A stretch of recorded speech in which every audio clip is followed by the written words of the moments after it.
അസ്സലാമലൈക്കും ഗായ്സ്. അപ്പോൾ നമ്മളെ നെക്സ്റ്റ് വീഡിയോയിലേക്ക് നമുക്ക് കിടക്കാം. നമ്മൾ ആ പാർക്കിൽ നിന്ന് നേരെ പോയത് വയനാട് ഫെസ്റ്റ് നടക്കുന്ന സ്ഥലത്തേക്കാണ്. നമ്മുടെ അവിടെ എത്തി ചെറിയൊരു എൻട്രി ഫീസ് കൊടുക്കണമായിരുന്നു അതിൻ്റെ അകത്തേക്ക് കയറാൻ. നമ്മൾ ചെറിയൊരു എമൗണ്ട് പേയ്മെൻറ്റ് ചെയ്ത് അതിൻ്റെ അകത്തേക്ക് കയറിയപ്പോൾ ഇതേപോലെ ചെറിയൊരു എക്സിബിഷൻ ഉണ്ടായിരുന്നു. അത് മക്കൾസിനെല്ലാം കാണിച്ചു കൊടുത്ത് നമ്മൾ മുന്നോട്ടേക്ക് നീങ്ങി. പിന്നെ കുറച്ച് മുന്നോട്ടേക്ക് പോയപ്പോൾ ഒരു ടണൽ അക്വേറിയമാണ്. അതിൽ ഒരുപാട് ഫിഷസ് ഉണ്ടായിരുന്നു.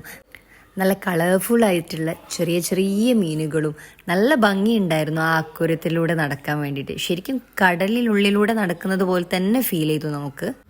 ഇവിടെ കടൽ മത്സ്യങ്ങൾ തന്നെ പലതരത്തിലുള്ള കടൽ മത്സ്യങ്ങളുണ്ട്. നമ്മൾ കണ്ടതും കാണാത്തതുമായ ഒരുപാട് കടലിനുള്ളിലുള്ള മത്സ്യങ്ങൾ വലുതും ചെറുതുമായിട്ട് ഇവിടെ ഇവർ ഒരുക്കിയിട്ടുണ്ട്. നല്ലൊരു അടിപൊളി കാഴ്ച തന്നെയാണ് കേട്ടോ വയനാട്ടിൽ ഇവർ സെറ്റ് ചെയ്തിട്ടുള്ളത്.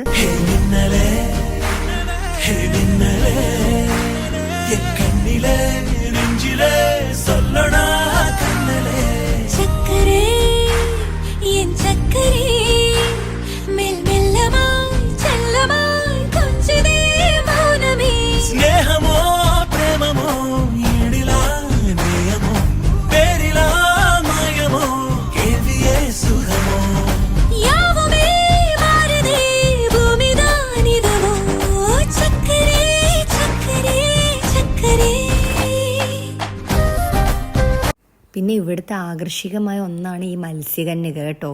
അടിപൊളിയാണ് കേട്ടോ ഇവരുടെ ഓരോരോ മൂവ്മെൻറ്റ്സും.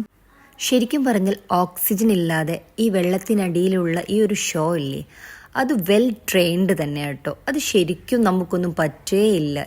ഇത്രയും ആളുകളെ സന്തോഷിപ്പിക്കുവാനും ചിരിപ്പിക്കുവാനും അവർ നന്നായി ട്രൈ ചെയ്യുന്നുണ്ട്. അത് കഴിഞ്ഞ് പിന്നെ ഒരുപാട് ഫുഡ് സ്റ്റാളുകളുണ്ട്, ഒരുപാട് സെയിൽ ചെയ്യുന്ന ഒരുപാട് ഷോപ്പുകൾ, അങ്ങനെ ഒരുപാട് സ്ഥലങ്ങൾ അതിൻ്റെ ഉള്ളിലുണ്ട് കേട്ടോ. പിന്നെ പ്ലേ ഏരിയകളായിട്ട് ജെയിൻറ്റ് വീല്, ഡിസ്കോ ഡാൻസ്, മരണക്കിണർ, പിന്നെ കുട്ടികൾക്ക് കളിക്കാനുള്ള ഒരുപാട് റൈഡ്സ്, അങ്ങനെയൊക്കെ ഒരുപാടുണ്ടായിരുന്നു അതിൻ്റെ ഉള്ളിൽ കേട്ടോ. പക്ഷെ നമ്മുടെ ഫാമിലി എല്ലാവരും കയറിയത് ഈ ഒരു ഊഞ്ഞാലിലായിരുന്നു.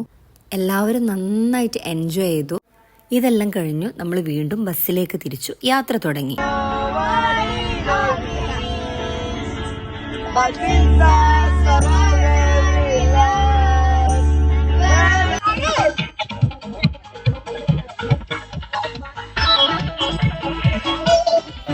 ബസ്സിലുള്ള കുറച്ച് പാട്ടുകളും ഡാൻസുകളാണ് ഞാൻ ഇവിടെ കാണിക്കുന്നത്.